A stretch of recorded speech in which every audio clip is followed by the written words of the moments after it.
Good evening. Good to see everybody here tonight.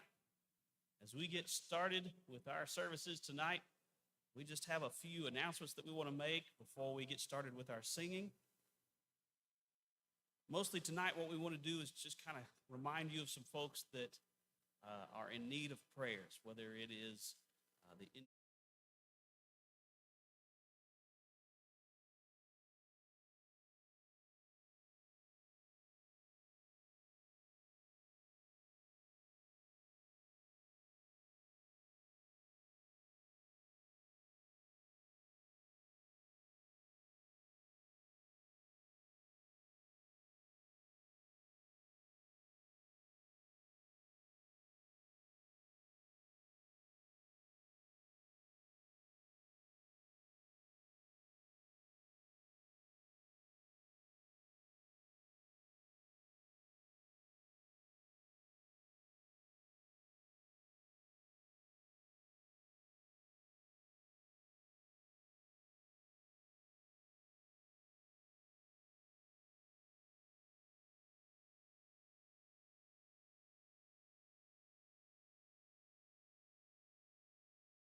Let's all say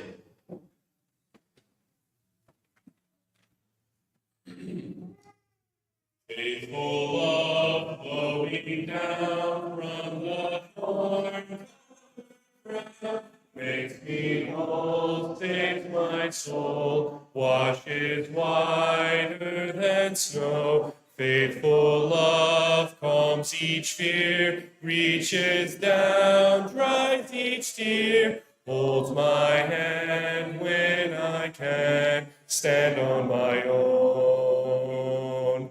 Faithful love from above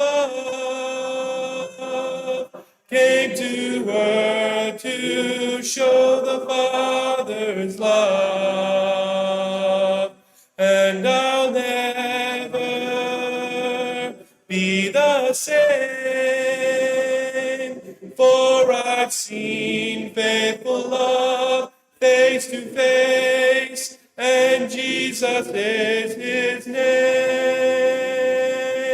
Faithful love is a friend just when hope seems to end. Welcome face, sweet embrace, tender touch filled with grace. Faithful love, endless power, living flame, Spirit's fire, burning bright in the night, guiding my way.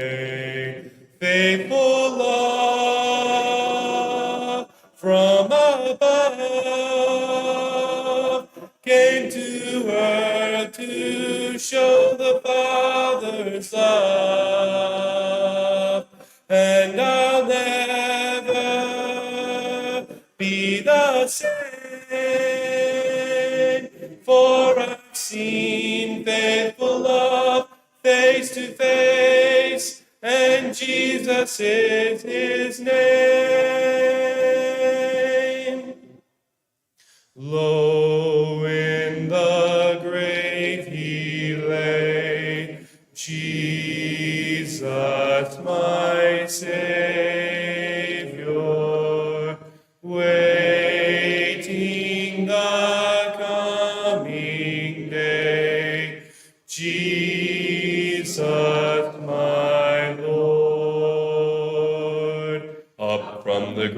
he arose, with a mighty triumph o'er his foes. He arose the victor from the dark domain, and he lives forever with his saints to reign. He arose,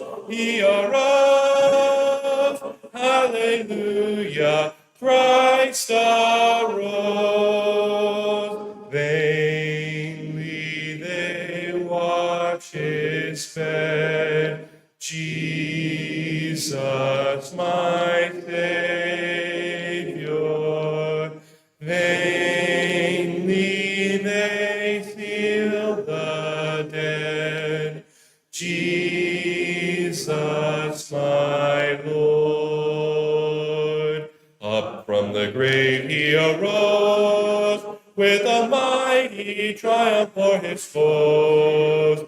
He arose the victor from the dark domain, and he lives forever with his saints to reign. He arose, hallelujah, Christ arose. Death cannot keep his prey, Jesus my Savior. He tore the bars away, Jesus my Lord. Up from the grave he arose, with a mighty triumph for his foes. He arose the victor from the dark domain, and he lives forever with his saints to reign. He arose, hallelujah, Christ arose. Please be seated.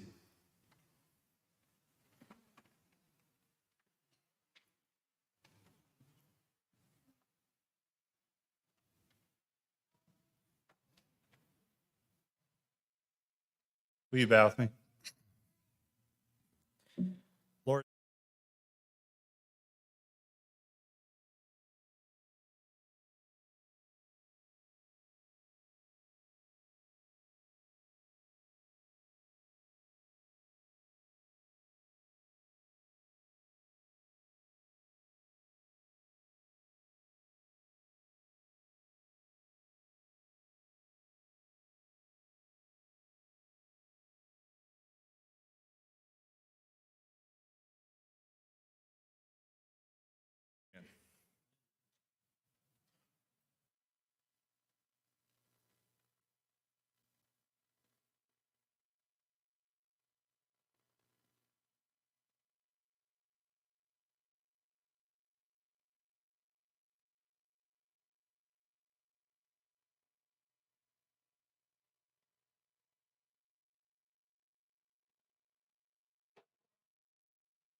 All right, let's get started with our continued study in the book of Acts.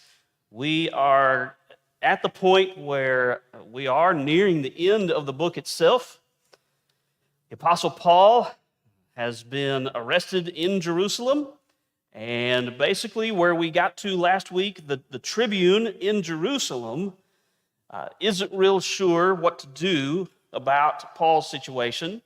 And then he gets word that there's going to be an assassination attempt on Paul, and so he sneaks Paul in the middle of the night to Caesarea to go be tried before Felix, right? And Felix in Caesarea listens to both sides of the trial, and he doesn't know what to do. he's not sure how to handle this. And so, as a favor to the Jews, we're told, he leaves Paul in prison for 2 years. And also during that time, he tries to get a bribe from Paul, tries to get him to maybe get him some funds that maybe he could sneak him out or something maybe. I don't know what he was expecting that bribe to accomplish. But he leaves Paul in prison for 2 years, and then when Felix is done with his time in office, Festus is the one who takes over as governor. And so that brings us to chapter 25, and I want us to read the first 12 verses together. This is the very, very beginning of Festus's time in office. Okay, Festus is just getting started as governor, and this is what he deals with. Someone read for us these first 12 verses in Acts 25. 3 days Festus went up to Caesarea Philippi, where the chief priests and the Jewish leaders appeared before him and presented charges against Paul.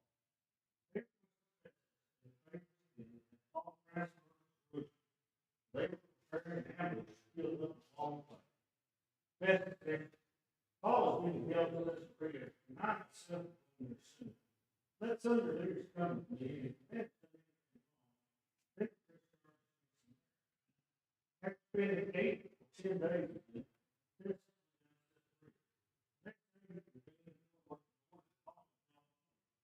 Paul came and the Jews who had come down to Jerusalem stood around.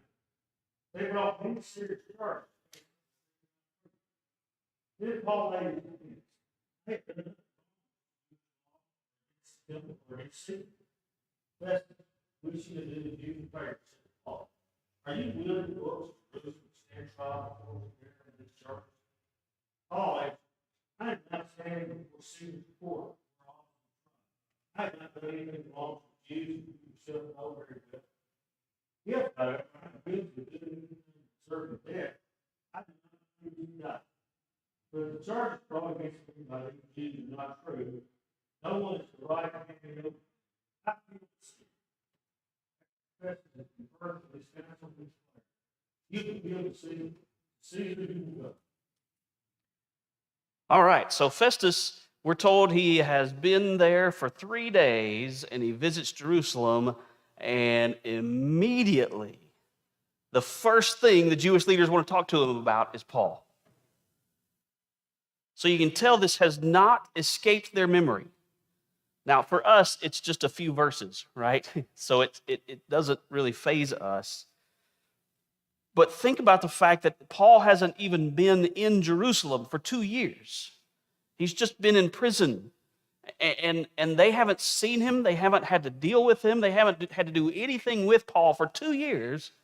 And the new governor comes in, and the first thing they want to talk to him about is Paul.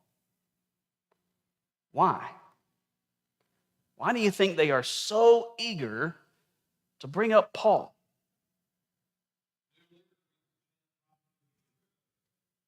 New leader means a possible chance to get rid of Paul. Okay, why would a new leader necessarily mean that?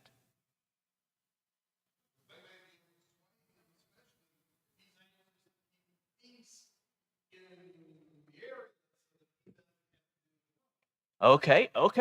Maybe the new guy wants to maintain the peace, and this is our chance to get rid of this guy, Paul, right? Take advantage of his inexperience or his desire to keep the peace or something of that nature, right? But what do they ask him to do specifically? Bring him back to Jerusalem. And, more things change, the more they stay the same. It's the same plan as before, right? On his way to Jerusalem, they're going to ambush him and put Paul to death, right? And so maybe this the new guy, his inexperience, maybe his desire to appease the Jews, he will slip up and allow this to happen. But Festus actually shows some wisdom and some legal astuteness in not allowing that to happen. Because he says, well, how can I make a decision like that when I haven't even heard what all this is about? And he doesn't know why Paul is being imprisoned. He hasn't had a chance to talk to Paul yet, and he doesn't know what Paul is accused of. And so he says, before I can even consider doing something like that, I have to go and converse with him, and you come and tell me what it is he has done. But like Felix before him, and the Roman tribune in Jerusalem before him, after he hears everything, Festus is just as confused as everybody else. And what I love about what Luke tells us is in verse 7. What are we told about the accusations of the Jews in verse 7? They couldn't prove them. They couldn't prove any of them, in spite of the fact that they brought some pretty serious charges against Paul. Now, I don't know if that means that they have brought up something different than what was mentioned before. I mean, they were fairly serious charges before, but maybe they're trying to add on some things to make it sound more heinous. Because even Festus later, in telling Agrippa about what he's heard, he says they brought some very serious charges against Paul, but they can't prove any of them. But you know what's really interesting is in the way it's worded in the original language actually suggests that they not only they couldn't prove these accusations, but that they tried over and over and over, and they tried different ways, and they tried all these different times to prove what they were accusing Paul of, but never could. And so in this confusion, Festus then says, okay, maybe I should send him back to Jerusalem. Paul, would you be willing to do that? And we're told that this is perhaps an attempt to appease the Jews.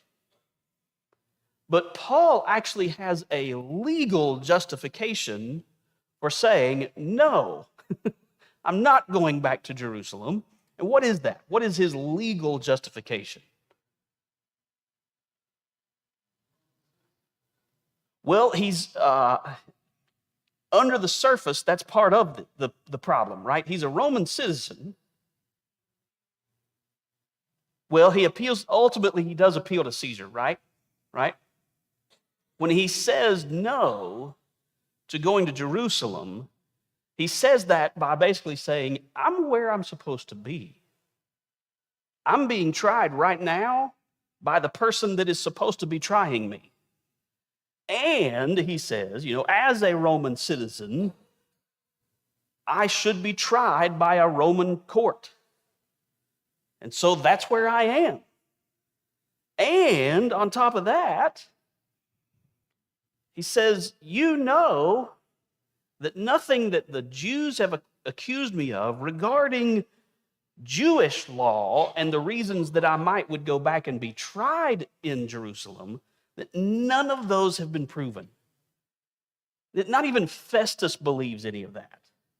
And I think maybe Paul senses something in Festus. He realizes that Festus is not buying what the Jews are selling. And so Paul says, because of that, you have no legal right to send me back to Jerusalem. This is where I'm supposed to be. You can't send me back to Jerusalem. And he's right. Festus does not have the legal right to force Paul to go back to Jerusalem under these circumstances. And most likely that is because he is a Roman citizen. All right? And so it also seems like, though, that Paul has figured out that Festus may be trying, like Felix has before him, to curry favor with the Jews. And maybe that's part of why he appeals to Caesar. He has some doubts regarding Festus's ability to actually stand up to the Jewish leaders, to actually make the right decision and release Paul. Now, technically, Festus does not have to grant this appeal to Caesar. Did you know that? It's primarily because a ruling has not been made yet. Festus hasn't actually made a decision. So there were 2 times in a Roman trial in which a person might appeal to Caesar. Most of the time, it was after a judge had made a decision. The judge determined that you were guilty, then you could appeal to Caesar, right? And then at that point, it's sort of like what you think of with the appeal process in our court system. That's just the natural next step, all right? In this circumstance, though, Festus does not have to grant this appeal to Paul. And so that's why we see he gathers with some advisors first. Now, why do you think Festus decided to go ahead and grant that appeal and send Paul on to Caesar? It gets him off the hook, right? Because this is a no-win situation for Festus, much like it was for Felix. You either release Paul because there is no validity to what he's being charged with, and you release him and you make all the Jewish leaders mad, which could cause uprisings, which could cause lots of problems. Or you convict Paul, wrongfully so, and you may create problems in lots of other places in the Roman Empire because Paul's already been accused, as if you remember, he was accused of stirring up riots all around the Roman Empire. And that we said, was something that Paul would kind of have a hard time defending against because in a lot of those cities that he went to, there were riots that were stirred up. So Festus, by allowing Paul to go to Caesar, gets himself off the hook. Now, in the following verses, we meet King Agrippa and Bernice, his sister, as they come to visit Festus. And they come to visit Festus most likely as an opportunity to show their respects to the newly appointed governor of the region. And we're not going to read these verses 13 to 22 because this section is essentially Festus summarizing for Agrippa what has happened up to this point. Festus summarizes the conversation and the accusations of the Jews and what Paul said in response, and then the fact that Paul appealed to Caesar. And after hearing all of this, Agrippa decides, I kind of want to hear from this guy myself. I want to hear what's going on. But before we move into the next section, I think we need to understand who is Agrippa. Who is he?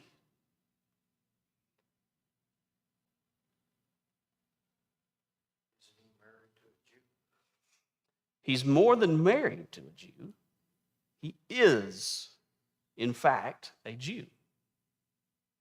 This is Herod Agrippa II. He himself was a Jew. He's actually the last of the Herodian dynasty. They had been granted kingship over northern Palestine, and Herod Agrippa II came to power in AD 50, which is close to a decade before what we're reading here, okay? He is also given power over the temple in Jerusalem, which means that Herod Agrippa actually had the power to appoint the high priest. Well, that's a little backwards, isn't it? Not exactly the way the high priest was supposed to be appointed, but at least he's a Jew, and I guess the Jews could live with that compared to having an actual Roman leader appointing the high priests. But Agrippa was also very much aligned with Rome. Even though he's a Jew, living in Palestine, he is on the side of Rome because in AD 66, there's the beginnings of an uprising. And Agrippa gathers the Jewish leaders together and tries to convince them not to continue this uprising. This is not worth it. You know what's going to happen if you don't put a stop to this kind of thing. And they basically run him out of town. And so then Agrippa, from outside of Jerusalem, supports Vespasian, who was the first of the generals, the Roman generals, to come into Judea and begin the conquering Judea, and they besieged Jerusalem. Now, Vespasian, if you remember, had to stop and go back to Rome because Nero committed suicide, and Vespasian became the new emperor of Rome. And Vespasian was replaced by Titus, who was the one who completely conquered and destroyed Jerusalem in AD 70. All right, so Agrippa is there supporting, supplying the Roman army as they come marching through Judea and toward Jerusalem. One other interesting fact about Agrippa, Herod Agrippa II, was also very close with Josephus. And Josephus leaned on Agrippa for some of the historical information that he included in his writing, and even kept some of the letters that Agrippa wrote to him. And so we do learn one more piece of information, though, about Festus's interaction with Agrippa, and that's in these verses. Let's read this last paragraph of chapter 25. Somebody will read verses 23 through 27.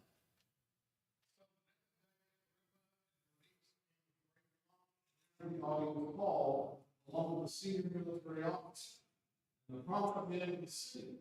When Festus gave the order, Paul was brought in. And Festus said, King Agrippa, and all you who are present here with us, you see this man about whom the entire Jewish populace petitioned me both in Jerusalem and here, shouting loudly that he ought not to live any longer. But I found that he had done nothing to deserve death. When he appealed to his majesty the emperor, decided to send him, but I have nothing definite to write our Lord about him.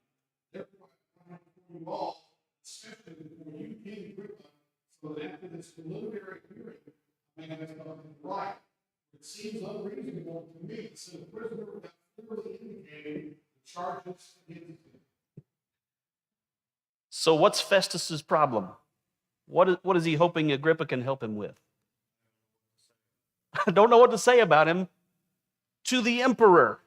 I'm about to send this prisoner to Rome, to Caesar, and I have no idea what to tell him. What am I supposed to accuse him of? I don't know. So I thought that was rather humorous. After this, Paul defends himself. This is another section that is mostly just a reiteration of information that we have already covered in other places in the book of Acts. So we're not going to read all of these verses. However, what I do think is interesting is there are some things, some key points of information that I think are worth drawing out of Paul's defense. He begins his defense by pointing out how he had actively worked against the followers of Jesus for many years, right? And he talks about all the persecution that he himself helped to carry out. In fact, he goes so far in verse 10 to say that when they were put to death, I cast my vote against them. Now, when you first hear that, what comes to mind? Anything specific? Stephen, right? I think most of us, just naturally, that's the image that comes in our minds. Some have suggested that the idea of casting a vote, means that Paul was actually on the Sanhedrin itself. In order for him to be casting votes, then he was a part of this governing body that was the Sanhedrin. But if you hear somebody saying that Paul had to be on the Sanhedrin because of this verse, because this is about the only verse you can go to and try to suggest that, there's a couple problems. First of all, Paul's age. If you go back, we're not talking about Paul in Acts 25. We're talking about Paul in Acts chapter 8. And this is a much younger Paul, and the Paul of that time period would have probably been too young to be on the Sanhedrin. More likely, he was a scribe for the Pharisees, which meant he would be in there with the Sanhedrin, and he would be helping them interpret the law. Okay? Also, the authority of the Sanhedrin, as we have seen in a lot of what has transpired in these last few chapters, the authority of the Sanhedrin did not extend to the point of carrying out capital punishment, with one tiny exception: the defilement of the temple, which, by the way, it just so happens that's one of the things they accused Paul of, right? And something along those lines, or the blasphemy against the temple, is what they accused Jesus of, right? And so there weren't a lot of casting votes for putting people to death in what Paul was doing in persecuting the church, okay? Instead, the other person, the third person that we know in Scripture, is accused of either blaspheming or defiling the temple. The third person, other than Jesus and Paul himself, was Stephen. Which brings us back to what I think is more likely what Paul is referencing here.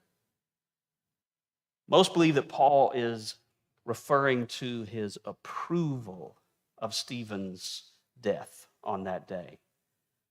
And he's using this metaphor of casting his vote as more of a dramatic effect rather than being literal here. We know certainly he was in favor of it. We know certainly he supported those who were involved in the stoning of Stephen. But even on that occasion, it wasn't like they went through the proper process and took votes to make a decision on whether or not Stephen deserved death, right? The other piece of information that I want us to emphasize or notice in what Paul says here in his defense is a new piece of information that he includes in the conversation on the road to Damascus, and it's in verse 14. Because it's only here in Acts chapter 26 that we have this phrase when Jesus confronts Paul saying, "It's hard for you to kick against the goads." That's not in Acts chapter 9. That's not in Acts chapter 22 later when Paul is retelling what happened. It's only here. Now, what is a goad? You don't know, all right? Does somebody else know? Yes, sir.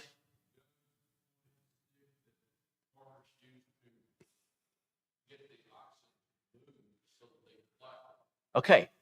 It was a pointed stick that was used in a very similar way as a whip in order to get the usually plowing oxen or cattle or whatever to go in the right direction, right? Kicking against the goads is actually an idiom that was used in this day and time. So what would be the meaning, do you think, of this phrase? It's hard for you to kick against the goads.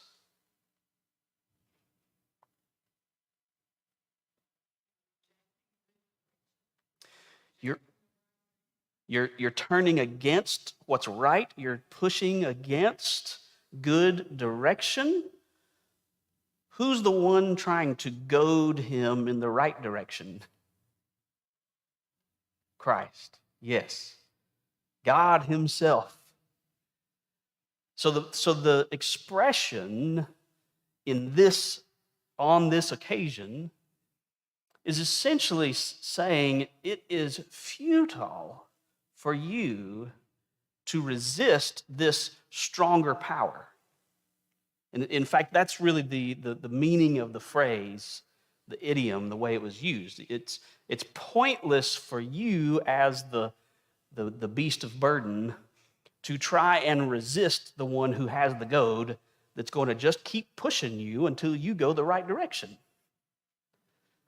So for Paul, what he's saying, or what he sees in Jesus' message to him is, Paul, you are spending an awful lot of time fighting against God who's trying to push you and others in the right direction. You know, you're fighting against the ones who are actually going the right way. And so Paul has been resisting God's work to grow the church when that was actually what God intended for Paul's life, for him to be doing, is to helping the church to grow. And so I thought that was really interesting that this is the only place that shows up. You know, that's not really a phrase that shows up anywhere else in the descriptions of the conversation Jesus had with Paul on the road to Damascus. So we have this. So we have the phrase about voting on putting people to death, casting a vote against them. We have the comment on kicking against the goads. But the other thing that I want us to notice that is a part of what Paul says here in his defense is here he is trying to defend against what the Jews have said, trying to explain to Agrippa the faulty reasoning behind his arrest and his imprisonment. In the midst of all that, notice that Paul still proclaims the message of Jesus Christ.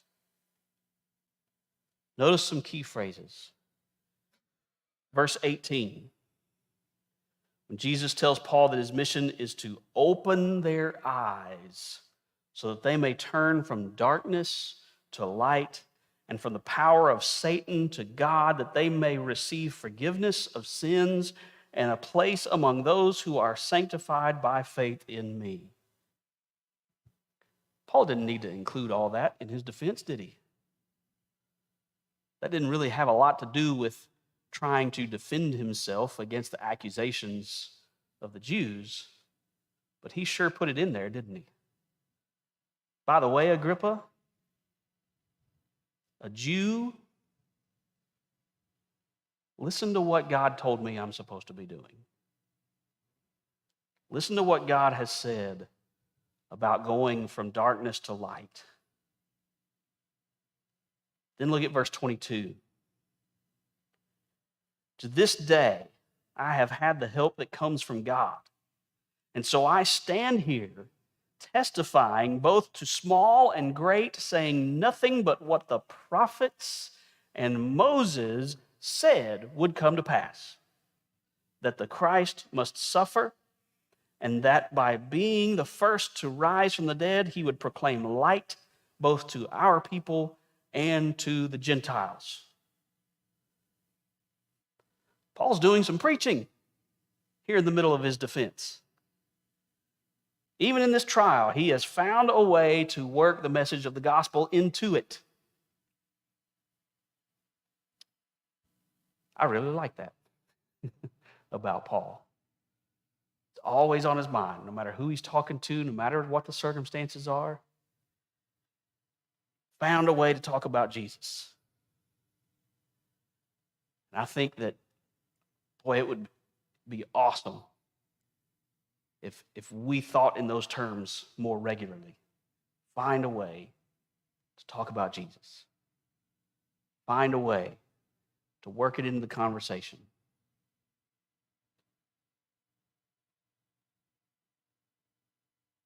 All right? Let's read the last portion of chapter 26. This is the response that Paul gets. Somebody read verses 24 through 32. And as he was saying these things in his defense, Festus said with a loud voice, Paul, you're out of your mind. Your great learning is driving you out of your mind. But Paul said, I am not out of my mind, most excellent Festus, but I am speaking true and rational words. For the king knows about these things. To him I speak boldly, for I am persuaded that none of these things has escaped his notice. For this has not been done in a corner. King Agrippa, do you believe the prophets? I know you believe. And Agrippa said to Paul, in a short time you will persuade me to be a Christian. And Paul said, whether short or long, I would to God, not only you, but also all who hear me this day, may become such as I suffer these chains. Then the king rose and the governor and Bernice, and those who were sitting with them. And when they had withdrawn, they said to one another, this man is doing nothing to deserve death or punishment. And Agrippa said to Festus, this man could have been set free if he had not appealed to Caesar. All right, this is quite the response to Paul.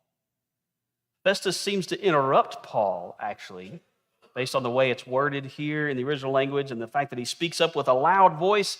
And with a loud voice, he says, Paul, you're what? You're crazy. You have lost your mind. Now, some have said that maybe this is a sort of sideways compliment, half compliment maybe, acknowledging Paul is well-educated, saying something like, Paul, you are obviously well-educated, but I believe that education is driving you mad. But based on the way Paul responds, I don't quite think that's what is said. Because I think it's probably more something like, Paul, in spite of the fact that you are well-educated, you're crazy. But I want you to notice, to whom does Paul direct most of what he says here? Agrippa. Not Festus, Agrippa. Why is that? Because he's a Jew. And what does that mean?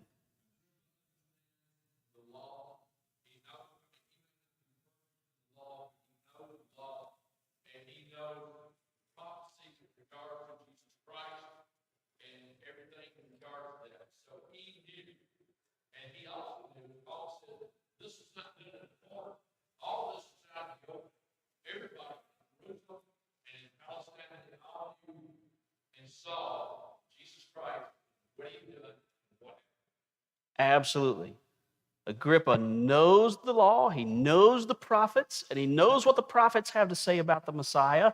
And so by kind of pointing that out and saying, Agrippa, do you believe what the prophets say? I know that you believe what the prophets say. He puts Agrippa in kind of a tight spot. Because he asks Agrippa, do you believe what the prophets say? Now, if Agrippa says, no, I don't believe what the prophets say about the Messiah, how long is Agrippa going to remain in power? In Palestine? Not long, because he has just offended all the Jews and all the leaders of the Jews, because regardless of what they thought about who Jesus was or wasn't, or whether or not he rose from the dead or any of those other things, they absolutely believed the prophets and what the prophets had to say about the Messiah, even though they were a little confused on what the prophets meant by what they said about the Messiah. So he can't possibly say, no, Paul, I don't believe what you're saying about the prophets. But if he acknowledges that what Paul is saying about the prophets is true, then the next question is, well, then Agrippa, since you know what happened with what the prophets say, and as Jerry pointed out, none of this happened with Jesus in secret, like nobody knew what was going on. Everybody knows what Jesus did. Everybody knows that Jesus fulfilled the prophets. How can you then say you don't believe in Jesus? So Agrippa seems to be pretty smart, right? Kind of shrewd in dodging the question. Definitely a politician, right? Agrippa says, did you really think that in such a short time you could persuade me? Now, some of our English translations make that more of a statement than a question. And admittedly, it's a little ambiguous in the original language. It's a little hard to know for sure which way it was worded. If it's in a statement, it's almost more of a statement about Paul's ability. Paul, in such a short time, you're not going to be able to convince me. But I think the way Paul responds, a question fits a little bit better. Did you really think that you were going to convince me in such a short time? And Paul says what? Yeah. I don't care if it takes a little time or a long time. I just want you to know about Jesus, right? I just want you to be as I am, as a believer, as a faithful believer in Jesus. Although he says, the way he words it, I wish you were just like me. Well, with one exception. These chains. And as all of these as all of these rulers are leaving, what do they acknowledge?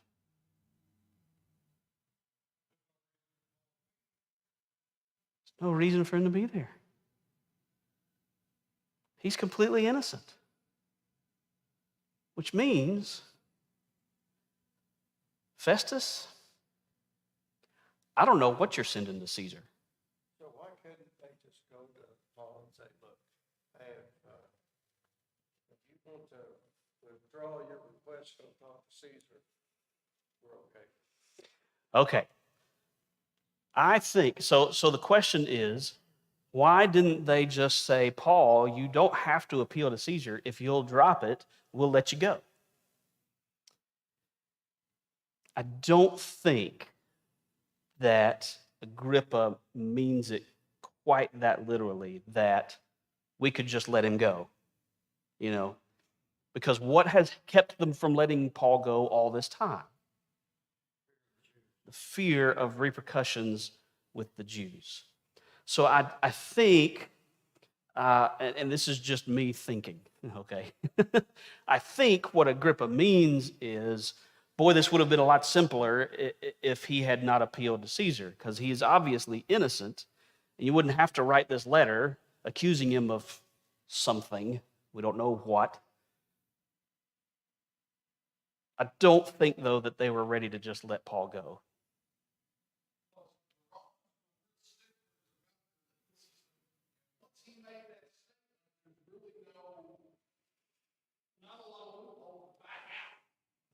And that may be true as far as whether or not they could have let Paul go after his appeal to Caesar. I don't remember reading anything specific about that, whether or not that would have been even possible to let him go.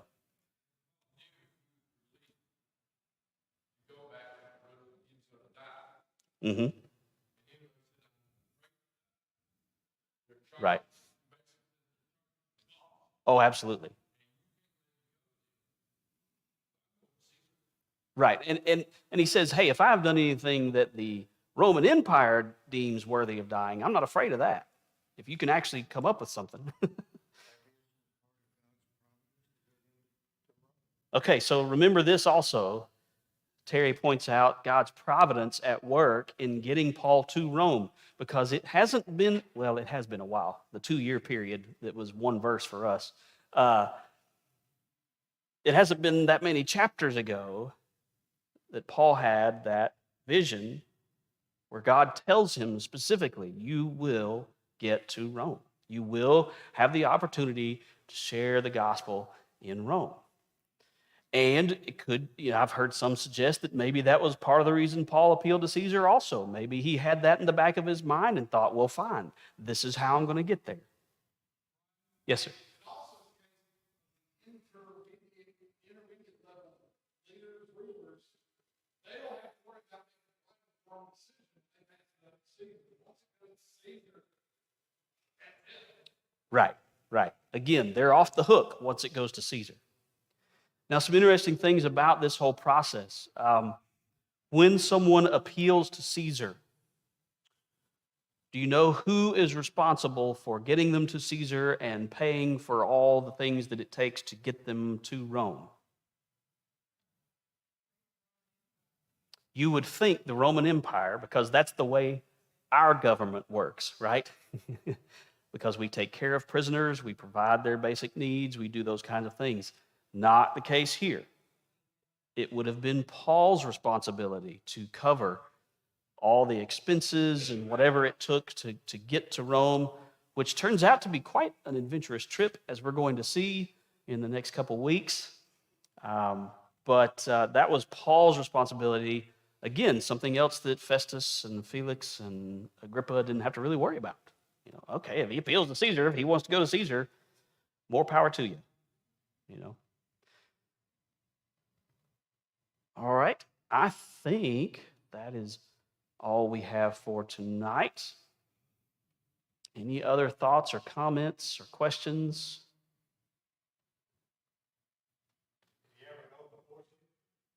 Did he ever go before Caesar? I have no idea. There are varying traditions in history regarding that. Some say he did and was granted his release. Others say that he was granted his release before that ever even transpired. I don't believe that the imprisonment at the end of Acts is the final imprisonment in Paul's life. We are in our Sunday mornings, as we mentioned on Sunday, we're studying the prison epistles, Ephesians, Philippians, Colossians, and Philemon. I believe those are most likely written in the imprisonment that is in the book of Acts. And then there's a later imprisonment that would be from where he wrote 2 Timothy, for example, as he clearly knows the end of his life is upon him. Now, as to timing and exactly where for all those things that happen post Acts 28, again, it's not scripture, so we can't be 100% sure.